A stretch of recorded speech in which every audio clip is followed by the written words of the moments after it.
അഹല്യാമോക്ഷം എന്നത് കേട്ട് വിശ്വാമിത്രനുമരുൾ ചെയ്തു. പന്നകശായി പരൻ തന്നോട് പരമാർത്ഥം കേട്ടാലും പുരാവർത്തമെങ്കിലോ കുമാരനീ, വാട്ടമില്ലാത്ത തപസ്സുള്ള ഗൗതമമുനി ഗംഗാരോദസി നല്ലൊരാശ്രമത്തിങ്കലത്രേ മംഗലം വർദ്ധിച്ചീടും തപസ വാഴും കാലം. ലോകേശൻ നിജസുതയായുള്ളോരഹല്യയാം ലോകസുന്ദരിയായ ദിവ്യകന്യകാരത്നം ഗൗതമമുനീന്ദ്രന് കൊടുത്തു വിധാതാവും കൗതുകം പൂണ്ടു ഭാര്യാഭർത്താക്കന്മാരായവർ. ഭർത്തുശ്രൂഷ ബ്രഹ്മചര്യാദി ഗുണങ്ങൾ കൊണ്ടത്രയും പ്രസാദിച്ചു ഗൗതമമുനീന്ദ്രനും തന്നോട് പത്നിയായൊരഹല്യയോടും ചേർന്നു പർണശാലയിലത്ര വസിച്ചു ചിരകാലം. വിശ്വമോഹിനിയായോരഹല്യാരൂപം കണ്ടു ദുശ്യവനനും കുസുമയായുധവശനായാൻ ചത്തൊണ്ടിയായി മലരും പന്തുക്കും മുലകളും ചന്തമേറിയിടും തുടക്കാമ്പുമാസുതി പതിനെന്തൊരു കഴിവെന്ന് ചിന്തിച്ചു ശതമകൻ. ചന്ദാർബാണാർത്തി കൊണ്ട് സന്താപം മുഴക്കയാൽ സന്തതം മനക്കാമ്പൽ സുന്ദരഗാത്രീ രൂപം ചിന്തിച്ചനങ്കാന്തനായി വന്നാനല്ലോ. അന്തരാത്മനി യുതേന്ദ്രനുമതിനിപ്പോൾ അയാളന്തരം തരാതെ ഒരന്തരമെന്തെന്നോർത്തു. ലോകേശാത്മജ സുതനന്ദനനുടെ യുവം നാഗനായകൻ കൈക്കൊണ്ടന്ത്യാമാതി എങ്കിൽ സന്ധ്യാവന്ദനത്തിന് ഗൗതമം പോയ നേരം അന്തരാപുക്കാനുട ജാന്തിരെ പരവശാൽ സൂത്രാമഹല്യെ പ്രാപിച്ചു സസംഭ്രമം. സത്വരം പുറപ്പെട്ട നേരത്തു ഗൗതമനും മിത്രൻ തന്നുദയ ഒട്ടടുത്തിയില്ലെന്ന് കണ്ടു. എന്ത് സന്ദേഹം ചെന്ന നേരത്തു കാണായി വന്നു പുത്രാരാധിക്കും മുനിശ്രേഷ്ഠനെ ബലാലപ്പോൾ. ഇത്രസ്ഥനായത്രയും വേഗത പൂണ്ടു നിന്നാൽ തന്നോട് രൂപം പരിഗ്രഹിച്ചു വരുന്നവൻ തന്നെ കണ്ടതി കോപം കൈക്കൊണ്ടു മുനീന്ദ്രനും നില്ലാരാകുന്നതെന്തി ദുഷ്ടാത്മാവേ ചൊല്ലുചൊല്ലെന്നോട് നീ എല്ലാമേ പരമാർത്ഥം വല്ലാതെ മമരൂപം കൈക്കൊള്ളുവാനെന്തു മൂലം നിർലജ്ജനായ ഭവാനേതൊരു മഹാപാപി സത്യമെന്നോട് ചൊല്ലിയിടെന്നറിഞ്ഞേനല്ലോ തവ വൃത്താന്തം പറയായെങ്കിൽ ഭസ്മാക്കുമോനിപ്പോൾ. ചൊല്ലിനാനതു നേരം താപസേന്ദ്രനെ നോക്കി സ്വർലോകാധിപനായ കാമകിങ്കരനഹം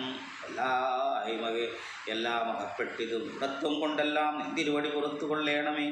സഹസ്രഭകനായി ഭവിക്ക ഭവാനിനി സഹിച്ചിടുക ചെയ്ത ദുഷ്കർമ്മഫലമെല്ലാം. താപസീശ്വരനായ ഗൗതമൻ ദേവേന്ദ്രന് ശപിച്ചാശ്രമമകം ഒക്കപ്പോൾ അഹല്യയും വേഗത പൂണ്ടു നിൽക്കുന്നത് കണ്ടരുൾ ചെയ്തു.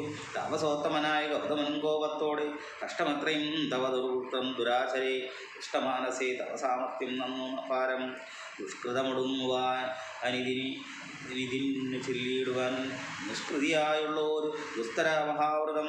കാമകിങ്കരെ ശിലാരൂപം കൈക്കൊണ്ടു നീ രാമപാദാംബുജം വധിച്ചിവിടെ നിസിക്കണം. നീഹാരതാപ വായുവർഷാദികളും സഹിച്ചാഹാരാദികളേതും കൂടാതെ ദിവാരാത്രം നാനാജന്തുക്കളൊന്നും ഇവിടെ ഉണ്ടായിവര. കാനനദേശേ മതിയാശ്രമേ മനോഹരേ. ഇങ്ങനെ പല ദിവ്യവത്സരം കഴിയുമ്പോൾ ഇങ്ങെഴുന്നള്ളും രാമദേവനും അനുജനും ശ്രീരാമപാദ അംബോജസ്പർശമുണ്ടായിടുന്നാൾ. തീരും നിൻ ദുരിതങ്ങളെല്ലാം എന്നറിഞ്ഞാലും പിന്നെ നീ ഭക്തിയോടെ പൂജിച്ചു വഴി പോലെ നന്നായി പ്രദക്ഷിണം ചെയ്തു മുമ്പിട്ടു കൂപ്പി നാഥനെ സ്തുതിക്കുമ്പോൾ ശാപമോക്ഷവും വന്നു ഭൂത മാനസയായാലെന്നെയും ശുശ്രൂഷിക്കാം എന്നരുൾ ചെയ്തു മുനി. ഹിമവൽ പാർശ്വം പൊക്കാനന്നു തൊട്ടിവിടെ വാണിയേടിനാളഹല്യം. ഇന്തിരുമലരടിച്ചിന്തളിർ പൊടിയാൽ കഴിവെന്നു ചിന്തിച്ചുള്ളിൽ സന്താപം പൂണ്ടു കൈക്കൊണ്ട് സന്തതം വസിക്കുന്നു സന്തോഷസന്താനമേ ചിന്താമണി.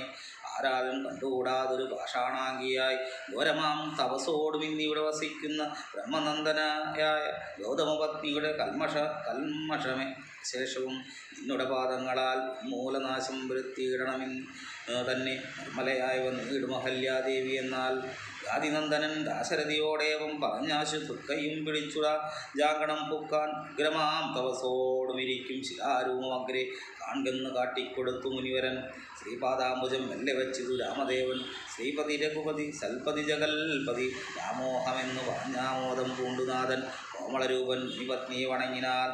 അന്നേരം നാഥൻ തന്നെ കാണായിതഹല്യയ്ക്കും വന്നോരാനന്ദമേതും അല്ലയല്ലോ താപസശ്രേഷ്ഠനായ കൗശികമുനിയോടും താപസഞ്ചയം നീങ്ങുമാറ് സോദരനോടും താപനാശകരനായ ഒരു ദേവൻ തന്നെ ശാപബാണങ്ങളോടും പീതമാം വസ്ത്രത്തോടും ശ്രീവത്സവക്ഷസ്സോടും സുസ്മിതവക്ത്രത്തോടും ശ്രീവാസാംബുജ ദലസന്നിപ നേത്രത്തോടും വാസവനീല മണിസങ്കാശഗാത്രത്തോടും വാസവാദ്യ മരൗകവന്ദിത പാദത്തോടും 10 ദിക്കിലുമൊക്കെ നിറഞ്ഞ കാന്തിയോടും ഭക്തവത്സലൻ തന്നെ കാണായിത അല്ലേക്കും തന്നോട് ഭർത്താവായ ഗൗതമ തപോധരൻ തന്നോട് മുന്നവര ചെയ്തു അത് മോർത്താളപ്പോൾ നിർണയം നാരായണൻ താനിതു